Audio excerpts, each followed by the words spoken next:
নমস্কার, স্বাগত বিটিএন নিউজে। সাথে আছি আমি শ্রুতি। প্রথমে দেখে নিচ্ছি আজকের বিশেষ খবর। আসামকে ভূমি দখলদারের হাত থেকে মুক্ত করবই হুঙ্কার মুখ্যমন্ত্রীর।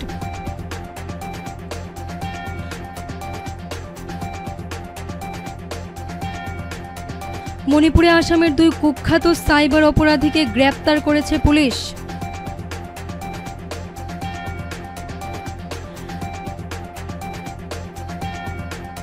একক সংখ্যাগরিষ্ঠতা শ্রীভূমি জেলা পরিষদ বোর্ড গঠন বিজেপির। চেয়ারম্যান অনিল কুমার ত্রিপাঠী আর ভাইস চেয়ারম্যান সাথী রায় কুড়ি। শিলচরের ঐতিহ্যবাহী গণসুর ক্লাবের ৫৪তম প্রতিষ্ঠা দিবস পালিত।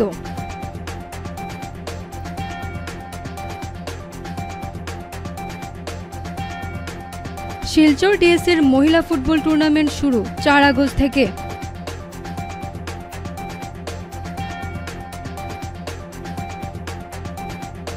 এবারে বিস্তারিত খবর। আসামকে ভূমি দখলদারের হাত থেকে মুক্ত করবই হুঙ্কার মুখ্যমন্ত্রীর। আসামকে ভূমি দখলদারদের হাত থেকে মুক্ত করবই বলে ফের জবরদখলকারীদের উদ্দেশ্যে কড়া বার্তা দিলেন মুখ্যমন্ত্রী হিমন্ত বিশ্ব শর্মা।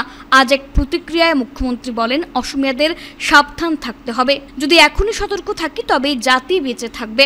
দু একটা নুড়ি আমাদের ভয় দেখাতে পারবে না বলে পাথর নিক্ষেপকারী একাংশ বেদখলকারীদের স্পষ্ট বার্তা দিলেন মুখ্যমন্ত্রী। বলেন, রাজ্যে ২৯ লক্ষ বিঘা জমি দখলকারীদের কাছ থেকে দখলমুক্ত করতে কাজ করে যাচ্ছে রাজ্য সরকার। এক্ষেত্রে আইনি জটিলতা দেখা দিতে পারে, তবে আইনের মধ্য দিয়ে ধীরে ধীরে সব জটিলতাকে সরিয়ে বেদখলকারীদের কাছ থেকে আসামের ভূমিমুক্ত করাই রাজ্য সরকারের একমাত্র উদ্দেশ্য বলে জানান মুখ্যমন্ত্রী। তিনি আরো বলেন, মই এটা কথাই কৈছো যে আমাৰ অসমত বহু লাখ বিঘা মাটি, ২৯ লাখ বিঘা মাটি, এবিঘা দুবিঘা নহয়, ২৯ লাখ বিঘা মাটি বেদখলকাৰীৰ হাতত গৈছে।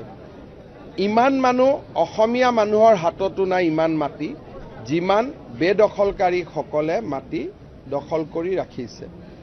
ঘটনা প্ৰবাহ চলি থকাৰ মাজতে যোৱাকালি ওৰাঙত মাটি দখল কৰাৰ চেষ্টা চলিছিলে। এটা এটাকৈ লাহে লাহে আমি উচ্ছেদ কৰিব লাগিব। ক'ৰবাত আইনী বাধা থাকিব, আইনী বাধা আঁতৰাব লাগিব। আৰু এটা কষ্টকৰ কাম, কিন্তু আমি হাতত লৈছোঁ, লাহে লাহে আমি কৰি গৈ থাকিম। আৰু এখন আমাৰ তালিকা আছে যে কিখিনি আমি কাম সোনকালে কৰিব পাৰোঁ, যাক ইংৰাজীত ল' হেঙিং ফ্ৰুটছ বুলি কয়। আৰু আমি প্ৰত্যেক মাহতে কোনোবা নহয় কোনোবা এটা জেগাত কৰি থাকিম। মোৰ এটাই অনুৰোধ থাকিব যে যিখিনি হ'ল হৈ গ'ল, নতুনকৈ কোনো স্থানত যাতে আমি এনেকুৱা ধৰণৰ দখল হ'ব নিদিওঁ। স্থানীয় ৰাইজে প্ৰতিবাদ কৰিলে বা স্থানীয় ৰাইজে আপত্তি কৰিলে তেওঁলোক নাহে, কিন্তু আমি দুই এজনে নিজৰ মেডিপট্টা অলপমান বিক্ৰী কৰি দিলোঁ, তাতেই বহি ওচৰৰ মাটিলৈকে গুচি গ'ল। তেনেকৈ গোটেই বস্তুটো বিয়পি পৰে। সেইকাৰণে মই ভাবোঁ যে অসমীয়া মানুহ হওক বা আমাৰ ভাৰতীয় খিলঞ্জীয়া মানুহখিনি সাৱধান হোৱাৰ সময় হৈ গ'ল। একচুৱেলি সময় পাৰেই হৈ গ'ল। এতিয়াও যদি আমি অলপ সাৱধান হ'ব পাৰোঁ, হয়তো আমি জাতিটোক জীয়াই ৰাখিব পাৰিম। চব যাৰ উচ্ছেদ হ'ব তেওঁলোকেতো অলপ ৰিয়েক্ট কৰিবই, কিন্তু আমি এটাই কথা জানিব লাগে যে বিজেপিৰ চৰকাৰ চলি থকালৈকে আমি শক্তিশালী হৈ আছোঁ। আমি আপোচবিহীনভাৱে কাম কৰিম। গতিকে এটা দুটা শিলগুটি আমাক ভয়ো খুৱাব নোৱাৰে। আৰু মই ভাবোঁ যে ৰাইজে আমাৰ লগত একেলগে থিয় দিলে আমি লাহে লাহে অসমখনৰ ভূমি বেদখলকাৰীৰ পৰা আমি মুক্ত কৰিব পাৰিম। চক, প্ৰধানমন্ত্ৰী সভাত মানুহৰ হিচাপ নাথাকে। আপোনালোক সকলো আহিব, মইনো কাক আহিব হাক দিম। গতিকে সকলোৱে আহে। মই যদি ভাবোঁ ৫০,০০০ হ'ব, মানুহ তাতকৈ বেছিয়ে হ'ব। সেইকাৰণে আপোনালোক সকলোকে মই নিমন্ত্ৰণ কৰিছোঁ। মণিপুরে আসামের দুই কুখ্যাত সাইবার অপরাধীকে গ্রেপ্তার করেছে পুলিশ। গোষ্ঠী সংঘর্ষে জর্জরিত পার্শ্ববর্তী রাজ্য মণিপুরে এবার সাইবার অপরাধীদের বিরুদ্ধে অভিযান শুরু করেছে মণিপুর পুলিশ। আসামের বাসিন্দা দুই কুখ্যাত সাইবার অপরাধীকে গ্রেফতার করেছে মণিপুর পুলিশ। মণিপুরের ইম্ফল পশ্চিম জেলার খুমান লাম্পাক আইএসবিটির কাছে বেশ কয়েকটি সাইবার অপরাধের সাথে জড়িত থাকার অভিযোগে 2 অভিযুক্তকে গ্রেফতার করেছে পুলিশ। গ্রেফতারকৃত সন্দেহভাজনরা হল বরপেটার 31 বছর বয়সী বিক্রম বসুমতারি এবং চিরাং জেলার 35 বছর বয়সী সুদেম বসুমতারি। একটি অপরাধমূলক নেটওয়ার্কের সদস্য বিক্রম বসুমতারি এবং সুদেম বসুমতারিকে বিভিন্ন ব্যাংক লেনদেন সম্পর্কিত তথ্য প্রবেশ করানো এবং আধার ও ব্যাংক অ্যাকাউন্টের বিবরণের মতো সংবেদনশীল নথি সংগ্রহের কাজে নিযুক্ত ছিল। 2 সাইবার অপরাধীর ব্যবহৃত 2টি ব্যাংক অ্যাকাউন্ট বিভিন্ন রাজ্যে সংগঠিত অর্থনৈতিক অপরাধের সাথে যুক্ত ছিল।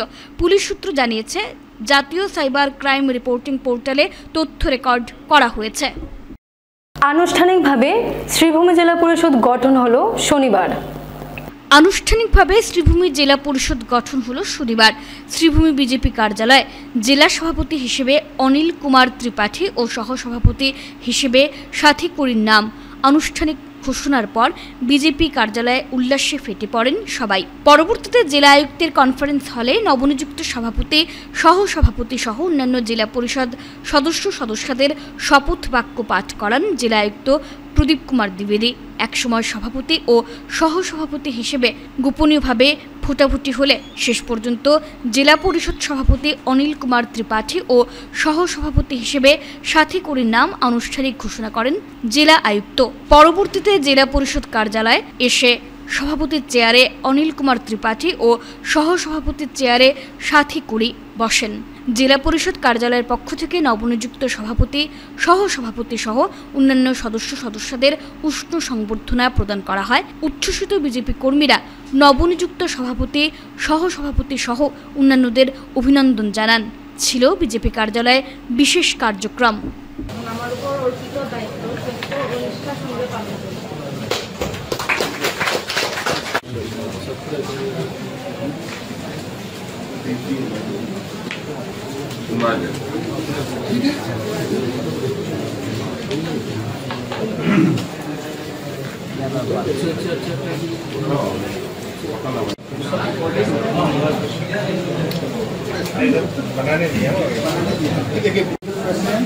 Honorable Vice President, on behalf of Sribhumi District Administration, I congratulate you all for taking office as the respective member, President and Vice President of Jila Parishad. And on behalf of CEO Jila Parishad, I invite you all to the office of Jila Parishad for a cup of tea. Thank you. University of President, Vice President Jila Parishad, are all members Jila Parishad. आप लोगों का सभी को शुभकामनाएं देता हूँ। मैं CO जिला परिषद हूँ और अभी जो आप लोगों का शपथ ग्रहण हो चुका है तो मैं डीसी सर और सभी मेंबर और प्रेसिडेंट और जिला परिषद का वाइस प्रेसिडेंट को हमारा कार्यालय में इन्वाइट कर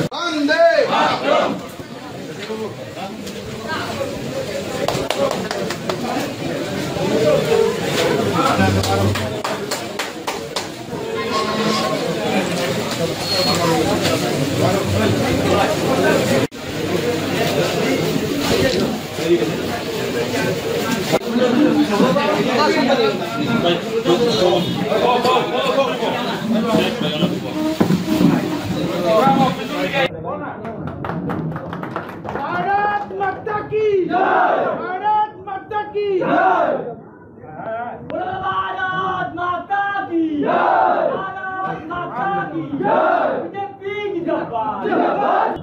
আপনারা সবাই জানেন যে আমার স্বামী বাপুগুড়ি দলের একজন একনিষ্ঠ কর্মী, ওনার উপর আস্থা রেখে বিজেপি দল আমাকে এই মাইজগ্রাম সুপ্রাকান্দি জেলা পরিষদ আসনে প্রতিদ্বন্দ্বিতা করার সুযোগ দিয়েছিল। আর আমি আমার জনসাধারণ এবং আমার ভারতীয় জনতা পার্টির সকল কর্মকর্তাদের আশীর্বাদে আমি মনে করি আজকে আমি ভাইস চেয়ারম্যান পদে বসেছি। আমি সবসময় ওনাদের আদর্শ মতে নীতিমতো চলব।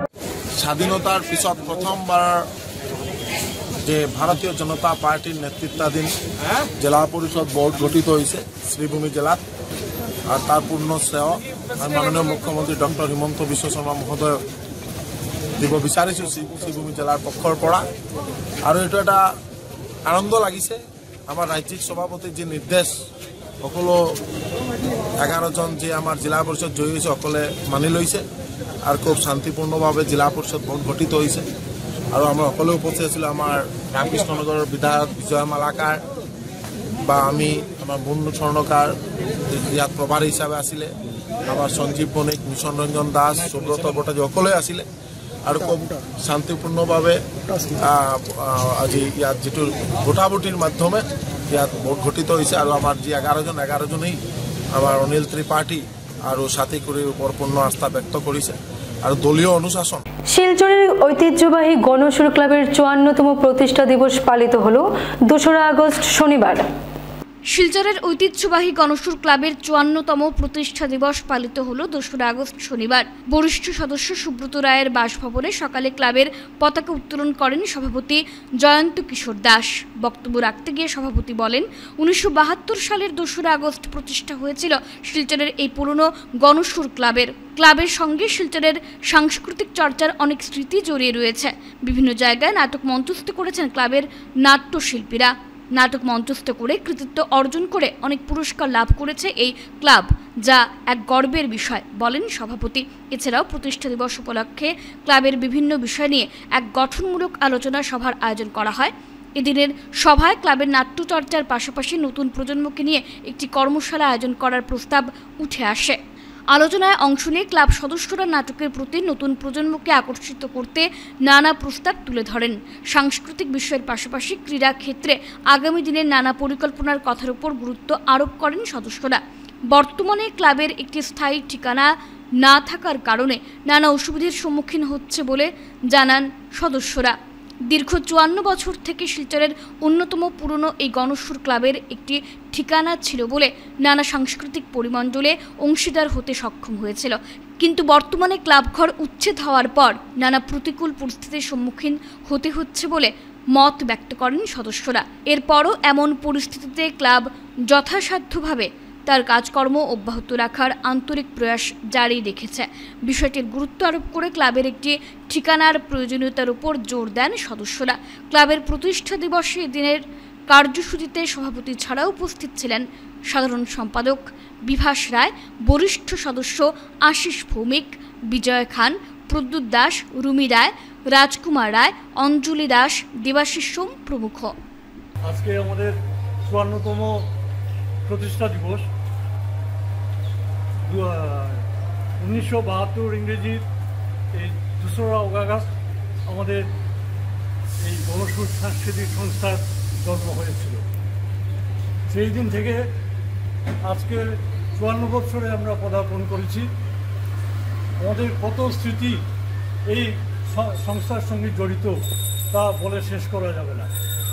আমরা আজকে 54 বছরে সমস্ত আমরা ভারতবর্ষের লক্ষ্ণৌতে আমরা যোগদান করেছি। গুয়াহাটিতে আমাদের প্রতিযোগিতাতে আমরা আমাদের সংস্থা যোগদান করেছি। আমরা ত্রিপুরায় গেছি, এলাহাবাদে গেছি, বিভিন্ন জায়গায় আমরা গেছি এবং শেষ পর্যন্ত আমরা কলকাতায়ও আমরা পারফরমেন্স করেছি। তার আগে আমরা বিদেশ অর্থাৎ বাংলাদেশেও আমাদের দল সেখানে যোগদান করেছি।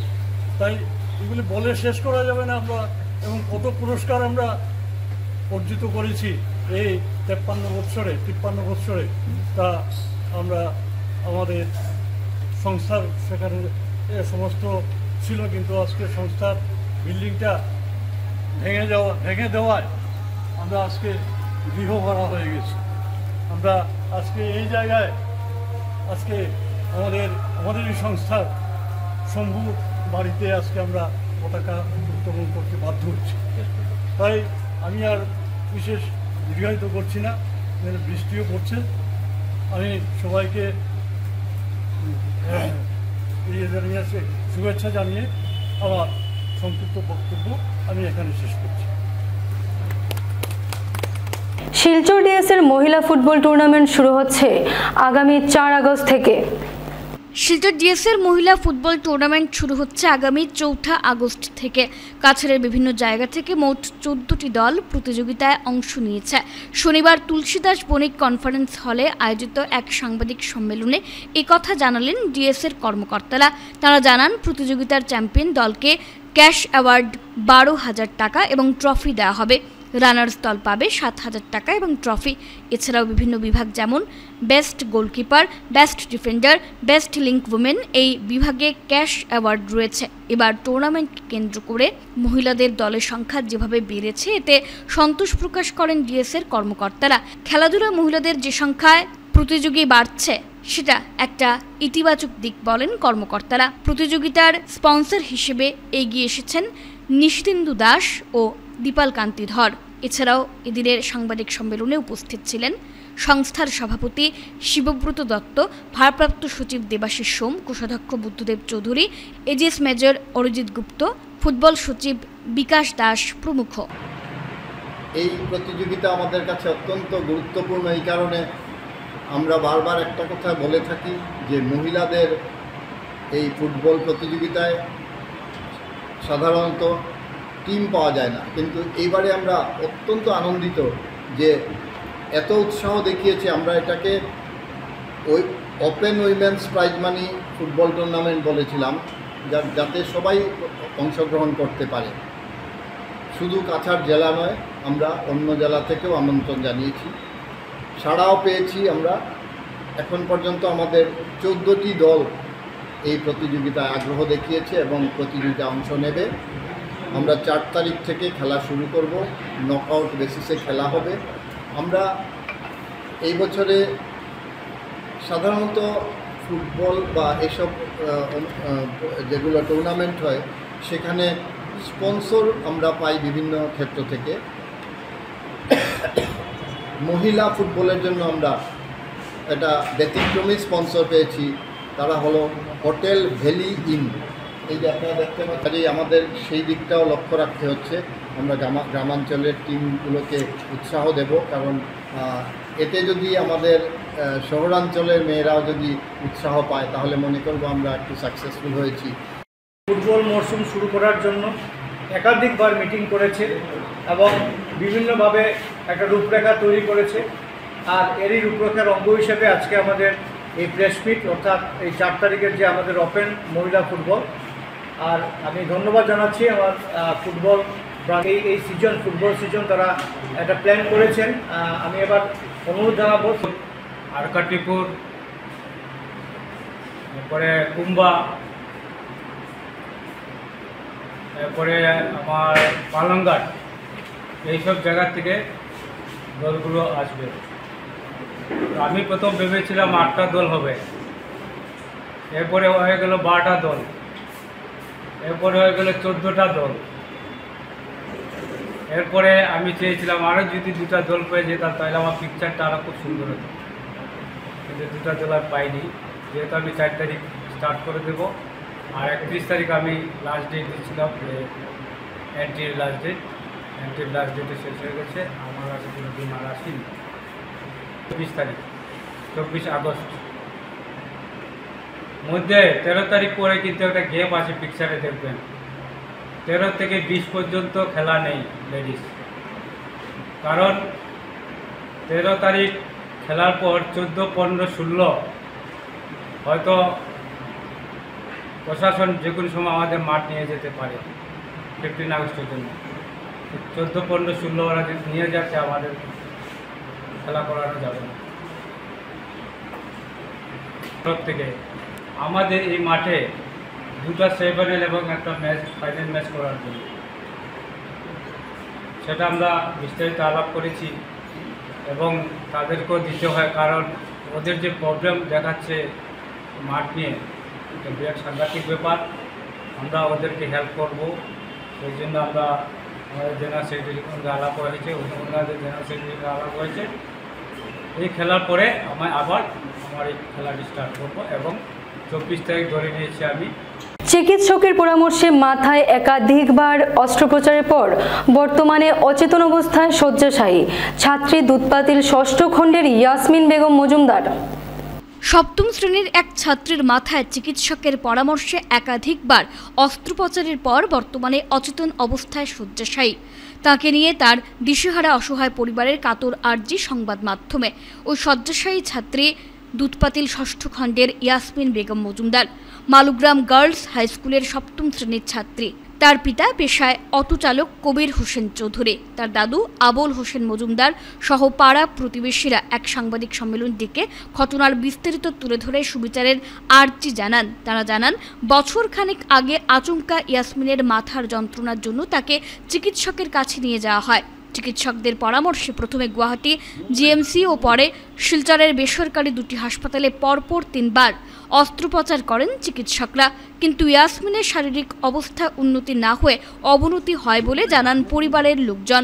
তাদের মতে তৃতীয়বারের অস্ত্রোপচারের পর থেকে কোমায় চলে যায় এবং পরবর্তীতে বিছানায় পড়ে রয়েছে ইয়াসমিন। ফের চতুর্থবার অস্ত্রোপচারের কথা বলছেন ওই চিকিৎসক বলে জানান তারা, কিন্তু তার বাবা পেশায় অটো চালক থাকায় আর্থিক দুর্বলতার জন্য আগে গ্রামবাসীরা মিলে চাঁদা তুলে শিলচরে বেসরকারি নার্সিংহোমে প্রায় 2 লক্ষ টাকা দেন ও 2 বার অস্ত্রোপচার করানো হয়। বর্তমানে ফের অস্ত্রোপচার করার মতো আর্থিক ক্ষমতা বা সাহস তাদের নেই বলে জানান ওই অসহায় পরিবারের লোকজন। এছাড়াও বিস্তারিত তুলে ধরে তারা আরও জানান, মজুমদার কবির হোসেনের বাবা আর যে রুগী আমার ইয়াসমিন বেগম মজুমদার তার দাদু আমি। আজকে 1.5 বছর থাকি যে আমরা বাচ্চা লইয়া এক সমস্যা, তার ব্যায়ামটা শিলচার কৃষক যেখানে হসপিটাল মেডিকেল সেডিকেল সব কিছু আমরা দেখাইয়া দেখলাম এটা যে বাইরে লইয়া যেতে লিখ। তখন আমরা বললাম যেটা গৌহাটিত লইয়া গেলাম এপ্রিলের 9 তারিখ এই বছর। জিএমসি লইয়া যাওয়ার বাদে জিএমসিয়ে আমরা ইমার্জেন্সি ভর্তি করার বাদে দেখা যায় ডাক্তার সব জমিয়া কইল তোমার বাচ্চার রোগ ইমিউনিটি অপারেশন করতে লাগব। তোমার বাচ্চার রোগটা হইল মাথার মধ্যে জল হয়েছে, এই জলটা প্রত্যেক মানুষের থাকে, তার জলটা বলক হয়ে গেছে, কই সুট পাইছে, তারে অতি সত্তর এটা অপারেশন করতে লাগব। আমরা বললাম ঠিক আছে স্যার, যারা সুস্থ হয়ে পড়েন তারা তো আমরা আর যে বাচ্চা সুস্থ করিয়া হয়েছিল না ইমার্জেন্সি হয়েছে। তখন আমরা এটা রাজি পাইছি, পাইয়া 10 দশকত মাসি মারার বাদে দেখা যায় তারা অপারেশন করছে, করার বাদে আমরা 4 দিন পরে আমরা ছুটি দিয়া দিছি। 14 তারিখ আমরা ছুটি দিছি, এপ্রিলের 14 তারিখ আমরা ছুটি দিয়া দিছি। দেওয়ার বাদে যাই হোক আমরা বাসাত লইয়া এলাম। বাসাত লইয়া আইয়ার বাদে আমার বাচ্চা সুস্থ আসলো বা চলাফেরা করছে 1.5 মাস। 1.5 মাস বাদে দেখা যায় আবার এই রোগটা দেখা দিল, বাচ্চার অশৃঙ্খলা করে, বিষ বেদনা করে। তখন আমরা কিতা করলাম, আর তো বললাম গৌহাটি যাওয়ার সামনে এখন আমরা এটা আমরা কেন দেখি। তো দেখা যায় উকিলপট্টির ডাক্তার নামটা সারণে গেলাম। যাওয়ার বাদে তাই আমরা অ্যাডমিশন দিলা সাউথ সিটি, সাউথ সিটির দিলা অ্যাডমিশন দিলা সাউথ সিটি। সাউথ সিটি যাওয়ার বাদে দেখা যায় তাই আমরা পরীক্ষা করলা, সিটি স্ক্যান করলা, কিতা করলা, সব রিপোর্ট করলা, ব্লাড টেস্ট করলা, করিয়া দেখলা যে এই পাইপলাইনটা দেখা যায় সরি গেছে। কইলা পাইপলাইনটা সরি গেছে, আবার অপারেশন করতে লাগবে। তে আমরা বললাম স্যার অপারেশন আবার করতে লাগবে, কেমনি ডুলিল এটা? বললো না এটা ডুলি গেছে, ঠিক আছে আসিস তাই। তা বোঝা গেছে তাই খুব ভালো করবা। তার বাদে কিতা করলাম, টান ডিসিশন আইলাম। তো তাই বললো সাউথ সিটি জীবনজিতে কথা অপারেশনটা, সাউথ সিটিতে মেশিনটা নাই। তো এখন আমরা বললাম ঠিক আছে স্যার একটা করেন। তখন তান কিতা করলা, তাই জীবনজিত করলা, করার বাদে দেখা যায় আমরা 1 দিন রাখিয়া তাই আমরা ছাড়ি দিছি। যাই হোক আমার বাচ্চাটা সুস্থ, পুরা না হইলে একটু মানে সুস্থ আসলো 15 দিন পর্যন্ত। সুস্থ আসলো আমার বাচ্চা। তখন আবার বেদনাটা আরম্ভ হয়ে গেল, বাচ্চার অশৃঙ্খলা শুরু হয়ে গেল। শুরু হওয়ার বাদে আবার তার কাছে গেলাম, স্যার এটা কিতা হইল স্যার, আবার তো শুরু হয়ে গেল। ও বলে আচ্ছা কিতা করো, তুমি তাই সাউথ সিটি যাও, সাউথ সিটি যা ভর্তি হোক বলে কে দিলা, তাই আমরা গিয়া ভর্তি হইলাম। ভর্তি হওয়ার বাদে তাই সিটি স্ক্যান করলা, করার বাদে দেখা যায় আবার হইলা পাইপলাইনটা ডুলি গেছে। আমরা স্যার এটা কেমনে হইব, যে আগে একবার আপনি তো বুঝিয়া করতে আসলো এটা, এটা ডুলি গেল। তখন তাই না আমার কইলা না এটা তো ওই যায়, আচ্ছা ঠিক আছে আবার আমি করে দিব, সাউথ সিটিতে আবার আমি এটা করে দিব, আর হইতো না বুঝলেন। করার বাদে দেখা যায় আমরা কিতা করুন, সাউথ সিটিতে আবার তাই করলাম। 20 তারিখ আবার সাউথ সিটির ও মাসের 20 তারিখ তাই সাউথ সিটির রবিবার আসলো তাই করলাম করার বাদে দেখা যায় বাচ্চার তো সেন্স আইল না বা বাচ্চা কোনো একটু আসরা করছে করার বাদে তাই বলে যাও গিয়া আর কিতা করতাম হ্যাঁ বাসায় যাও গিয়া মেডিসিন লিখে দিলাম দেখার বাদে দেখা যায় বাচ্চা বাসা দেওয়ার বাদে 2টা চিপ দিছে রাত্রে দেওয়ার বাদে দেখা যায় বাচ্চা অজ্ঞান হইয়া পড়ে দিচ্ছে হ্যাঁ বাচ্চা কোনো কিছু খায় না অজ্ঞান হইয়া পড়ে দিচ্ছে কুমার মতন হ্যাঁ বাচ্চা দিক থেকে সদিকে সরে না একদম সিধা কুমার মতো পড়ে দিচ্ছে পড়ার বাদে দেখা যায় আমাদের কিতা করা যায় গেলাম স্যার গেছেন আবার হ্যাঁ সে স্যারে বললে এক কাজ করো হ্যাঁ অ্যাডমিশন করো সাউথ সিটিতে করলাম সাউথ সিটিতে অ্যাডমিশন করার বাদে তাই না বা সিটি স্ক্যান 2টা করছে হ্যাঁ ও কুমা হিসাবে 2টা সিটি স্ক্যান করছেন করার বাদে দেখা যায় বাচ্চা হ্যাঁ আর তাই না কইলা যে না নাকের দিন লত লাগাইছে লাগাইয়া তারা খানিও নিয়ে দিছে কইলা যে বাচ্চাটা আবার ডুলি গেছে সরি গেছে আবার অপারেশন করতে লাগবে আপনার স্যার কিতাব হইন আপনি কুমা হিসাবে বাচ্চারা কীরকম আপনি অপারেশন করতাম হ্যাঁ এটা কিতাব মনে করলে আপনারা হ্যাঁ এটা না স্যার আর হইতো আর আমি অপারেশন করতাম না তাই কইলে আমার এক কিতাব পড়তায় না কিতাবের বাসায় যাও গিয়া হ্যাঁ ও মেডিসিন লিখে দিছেন আর ও কুমা হিসাবে আমার বাচ্চা বাসার তাই দিয়া দিছে দেওয়ার বাদে দেখা যায় আমার বাচ্চা আজ পর্যন্ত কুমা তো রইল হ্যাঁ আজকে 20 তারিখ থাকি আজকে হইল 1 তারিখ আমার বাচ্চা কুমা তো আছে না ডাইনে লড়ে না বাবুয়ে লড়ে না কিছু হয় হ্যাঁ ও কুমাত পড়ে রয়েছে আমি স্যারকে জিগাইলাম স্যার কিতা করতাম স্যার আমি এই অবস্থা হ্যাঁ তাই না আমারে রিপ্লাই দিলা আমি তো চেষ্টা করছি এরকম আমার কিতা পুতুল পাইলা না কিতা বারবার কাটতা আর বারবার দিতা হ্যাঁ এটা তো পুতুলের মতো তাই কাটছই হ্যাঁ কাটিয়া আজ আমার বাচ্চাটারে জীবনটারে নষ্ট করে ফেলাইছো এখন যে আমরা বাইরে যেতাম এই মতো আমরা ক্যাপাসিটি নাই আর তার দিয়ে আমি কইছি 2 নম্বর অপারেশন করতে সময় কইছি স্যার এই পয়সাটা গ্রামের মানুষে তুলে আপনার এই পয়সাটা দিছে আপনি চিন্তা করবা এটা এত গরিব একটা অটো চালায় বাবা কীরকম পরিবারটা এত পয়সা করি হ্যান্ডেল করে ঋণ টিন মানুষের সাহায্য করদা কিলা কিতা স্যার এখন আমরা ডাক্তারে যেটা কই সেটা আমরা শুনতে লাগে হ্যাঁ তার বাসা যদি আমরা শুনি না করবো তুমি ডাক্তারই গেছো হ্যাঁ আমরা যেটা কই আর ওটা করো এই খোয়ার দিয়া দেখা যায় যে আমার বাচ্চাটার জীবনটা নষ্ট এখন যেন আমি বাইরে যেতাম এর মধ্যে আমার ক্যাপাসিটি নাই হ্যাঁ ও আমরা বাচ্চাটা তোমার করে দিচ্ছি কুরিয়ার সার্ভিসে কাঁঠাল রোডে অবস্থিত একটি গোদাম থেকে মোট 400 বোতল ফ্যান্সিডিল কাফ সিরাপ উদ্ধার। একটি কুরিয়ার সার্ভিসে অবৈধ পণ্য থাকার সন্দেহে একটি পার্সেল সম্পর্কে প্রাপ্ত তথ্যের ভিত্তিতে পুলিশ দল কাঁঠাল রোডে অবস্থিত একটি গুদামে পৌঁছায় এবং 2টি কার্টনে প্যাক করা মোট 400 বোতল ফ্যান্সিডিল কফ সিরাপ উদ্ধার করে। কফ সিরাপের বোতলগুলি বিহারের মুজফ্ফরপুর থেকে পাঠানো হয়েছিল, যা ত্রিপুরার আগরতলায় পাঠানোর কথা ছিল। তবে জড়িত অপরাধীদের শনাক্ত করার জন্য তদন্ত চলছে। শেষ করার আগে সংবাদ শিরোনাম আরও একবার। আসামকে ভূমি দখলদারের হাত থেকে মুক্ত করবই হুঙ্কার মুখ্যমন্ত্রীর।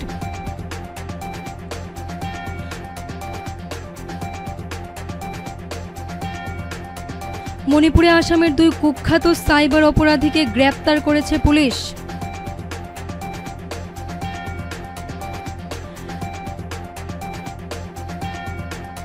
একক সংখ্যাগরিষ্ঠতা শ্রীভূমি জেলা পরিষদ বোর্ড গঠন বিজেপির চেয়ারম্যান অনিল কুমার ত্রিপাঠী আর ভাইস চেয়ারম্যান সাথী রায় কুড়ি। শিলচরের ঐতিহ্যবাহী গণসুর ক্লাবের 54তম প্রতিষ্ঠা দিবস পালিত।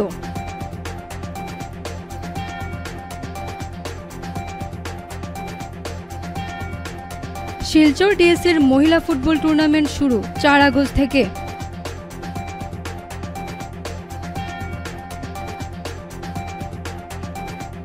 এখনকার মতন বিটি নিউজ এই পর্যন্তই। ধন্যবাদ।